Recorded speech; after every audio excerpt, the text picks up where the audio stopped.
Lexi Cullen-Baker, and I teach in the communications department. I teach fundamentals of stand-up comedy writing and performing. I teach an advanced stand-up comedy writing and performing course, and I teach a sketch comedy writing and performing course and a late night TV writing and performing course. Basically, it's learning the basics of how to start writing a joke in what I call setup and punchline format. And basically, I try to teach students how to come up with material, how to generate the material by using situations in their life, by using friends and family, by using past experiences, relationships, and also by using the things that they see around them in the everyday world. The advice I would offer somebody who is interested in is to come in with an open mind, to be willing to have fun, to be able to share stories with other students, and to be open to hearing other students. I think that's really important. I try to create a community within my class so that the students can trust each other. So I would ask the student to come in with an open mind, a willingness to work, and to help others.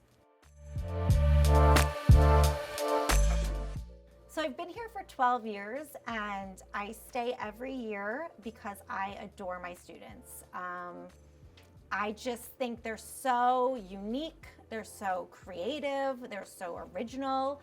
I feel like sometimes I often learn from them, which is wonderful.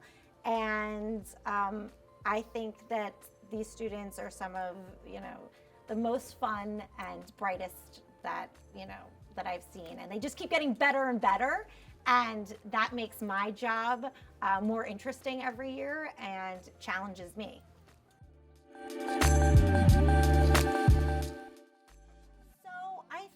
Have a very broad range of who I like and like for different reasons. I've been listening recently to Taylor Tomlinson a lot.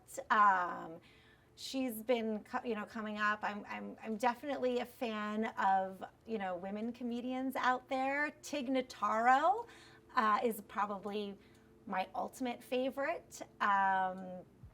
There's just so many, I like Kathleen Madigan for different reasons, but there's such a wide range of comedians I like for varying purposes.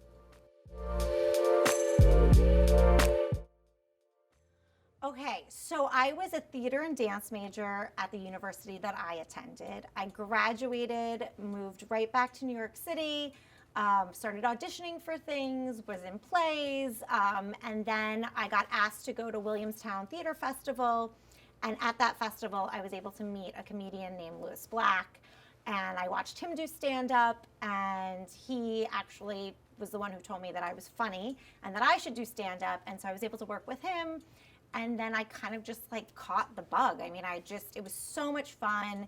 It was a way for me as an actor to be able to perform every night without someone having to cast me, because there's constantly, open mics around the city, places to go perform, tons of bars have shows. So it was a great ability for me to explore myself and who I wanted to be in this business. Yes, I think, I'm always a little bit nervous. I think that's normal. You never know how the audience that night is gonna, perceive you. And I always say, you'll hear people say, oh, it was a bad audience, it was a bad, they didn't like me. And it's like, well, it's kind of my job to make you, I'm paid for you guys to like me. So, there's always that pressure of, I gotta do the work, I gotta be up there, I've gotta be on, I've gotta be hitting my jokes, I've got to be likable to them, I've gotta be relatable. So there's always pressure, not knowing how am I gonna be perceived. I think it depends on the class, but I think overall in general that they get a sense of especially for stand-up, a sense of being able to stand in front of people, which can be so difficult, to know that they are worthy of standing in front of a group of people, that they have something to say, that people should listen to them. So it's that, I really want to give my students confidence, the ability to add humor, because I think people listen more if you happen to be funny. So the idea of adding humor to the things that you're saying, regardless if you're going out and doing stand-up or if you're going into the business world and giving a presentation somewhere. So that confidence I really like to give my students. The ability to a lot of times write and be able to write not only for themselves but for other people is a tool I like for them to have. And then if they're into the sketch comedy and the late night, I want them to come away with that with something in their portfolio that they can take to the next chapter of their lives, whether it's wanting to work for a late night show or work for SNL, wherever that leads them, that they have content to show people.